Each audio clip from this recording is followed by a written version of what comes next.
নমস্কার বন্ধুরা, বাঙালি রান্নাবান্না সকলকেও ওয়েলকাম।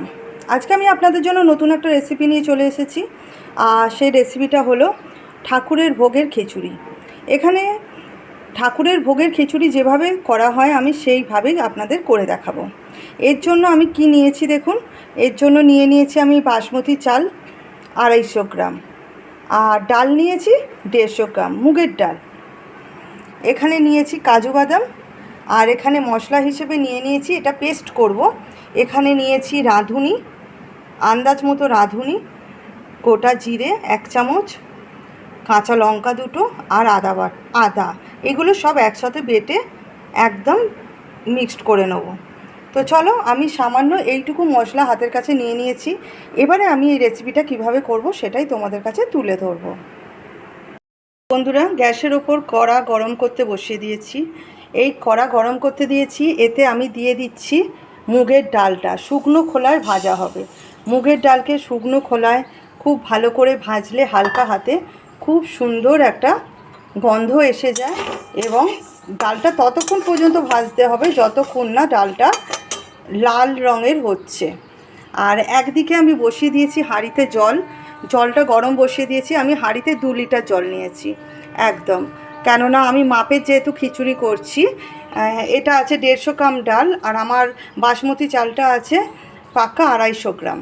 সেই জন্য সেই মাপ হিসেবে আমি এখানে 2 লিটার জল নিয়েছি। জলটা দেখেছো, দেখো ভাপ উঠছে, গরম করতে দিয়ে দিয়েছি। এতে আমি দিয়ে দিচ্ছি সামান্য হলুদ গুঁড়ো। ঠিক আছে, এই হলুদ গুঁড়োটা দিয়ে দিলাম। এবার এই হলুদ গুঁড়োটা দিয়ে জলটা গরম হচ্ছে। এই শুকনো খোলায় যে ডালটা আমি ভাজছি, এই ডালটা শুকনো খোলায় ভালো করে ভেজে নিয়ে এই হাঁড়ির মধ্যে দিয়ে আমি সিদ্ধ করতে দিয়ে দেবো। দেখো, কড়ার মধ্যে আমি তেল দিয়ে দিয়েছি। তেলের মধ্যে আমি দিয়ে দিচ্ছি শুকনো লঙ্কা আর তেজপাতা। ওকে, এইটা ভালো করে একটু ভেজে নিতে হবে। এরপর এই যে রাখা মশলার পেস্টটা, তোমরা জানো আমি তোমাদের প্রথমেই দেখিয়ে দিয়েছি খিচুড়ির জন্য আমি যে পেস্টটা বানিয়েছি সেটা আমি এই কড়ার মধ্যে দিয়ে দেবো।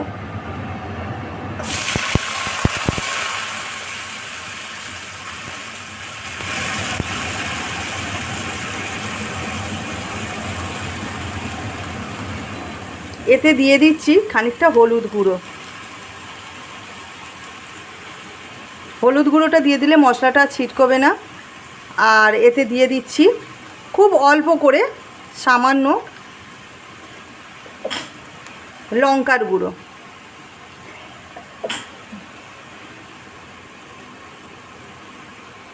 কাঁচা লঙ্কা দেওয়া আছে তাই বেশি কিছু দেব না, এতে দিয়ে দিলাম লঙ্কার গুঁড়ো। এবার মশলাটা কিন্তু আমি খুব ভালো করে কষাবো। এতে আমি আরেকটা জিনিস দেবো, সেটা হচ্ছে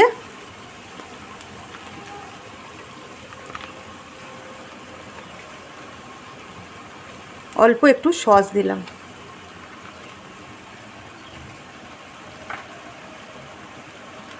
এতে দিয়ে দেবো অল্প একটুখানি মিষ্টি, জাস্ট আন্দাজ মতো। যারা মিষ্টি খেতে ভালোবাসে না তারা দেবে না। আর দিয়ে দেবো অল্প করে একটু লবণ। এখন অল্প করে দিলাম, তারপরে আন্দাজ মতো হাঁড়িতে দেবো। এবার এই মশলাটা কিন্তু আমি একদম কষাতে থাকবো, যতক্ষণ না তেল ছাড়ে ততক্ষণ এই মশলাটা আমি কষাতে থাকবো। আর ওই দিকে হাঁড়িতে দেখো, ওই হাঁড়িতে কিন্তু ডালটা সিদ্ধ হচ্ছে। ওই ডালটা সিদ্ধ হলে হাফ সিদ্ধ হবে, তখন আমি এই মশলাটা কিন্তু ওই হাঁড়ির মধ্যে দেব। তারপরে চালটা দেবো। ওকে, চালটা দিয়ে দিলে বেশিক্ষণ সময় লাগবে না, সেই জন্য ডালটা আগে হাফ সেদ্ধ করে নিতে হবে। মশলাটা কষাতে কষাতে এই মশলার মধ্যে আমি অ্যাড করে দিচ্ছি কাজু বাদাম। ভোগের খিচুড়িতে যদি একটু কাজু বাদামের স্বাদ হয় না, একটা মুখে পড়ে, খেতে খুব সুন্দর হয়। তাই এতে অল্প করে দিয়ে দিলাম কাজু বাদাম। এবার এই কাজু বাদাম দিয়ে ভালো করে মশলাটা আমি কষিয়ে নেব। বন্ধুরা, ডালটা হাঁড়িতে আমি আগেই সিদ্ধ করতে দিয়ে দিয়েছিলাম, তোমাদের দেখিয়ে দিয়েছি। ডালটা দেখো হাফ সিদ্ধ হয়ে গেছে, দেখেছো?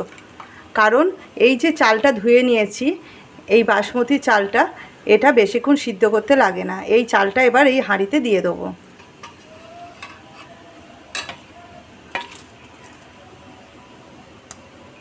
আমি কিন্তু কোনো এক্সট্রা জল দিইনি হাঁড়িতে আমি প্রথমেই তোমাদের বলে দিয়েছিলাম আমি 2 লিটার জল দিয়েছি। তো এবার এর মধ্যে দিয়ে দিলাম চালটা।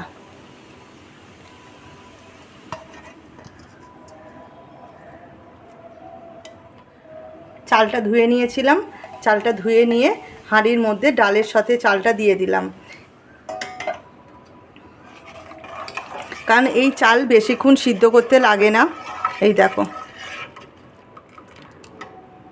ডালটা যেহেতু হাফ সিদ্ধ হয়ে গেছে, এবার আমি এর মধ্যে দিয়ে দেব যে কষে রাখা মশলাটা, কষে রেখেছিলাম মশলাটা তোমাদের দেখিয়েছি। এই কষে রাখা মশলাটা হাঁড়ির মধ্যে দিয়ে দিলাম।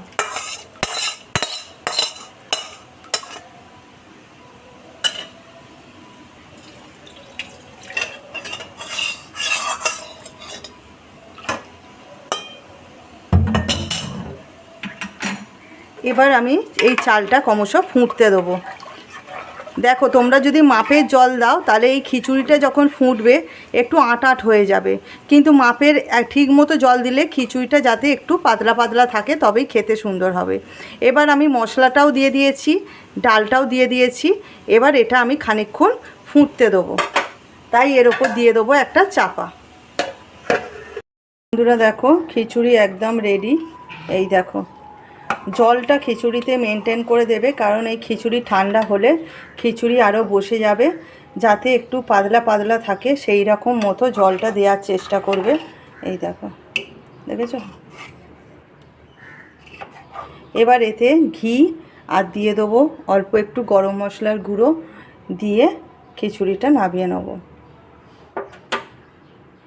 বন্ধুরা দেখো আমার গরম গরম গোবিন্দভোগ চালের ঠাকুরের ভোগের মতো খিচুড়ি একদম রেডি। তোমাদের কাছে রেসিপিটা তুলে ধরলাম, কেমন হলো জানি না। যদি ভালো লেগে থাকে, যদি তোমরা ঘরে করে খাও, খেয়ে ভালো লাগে, তো একটা লাইক কমেন্ট করতে ভুলো না।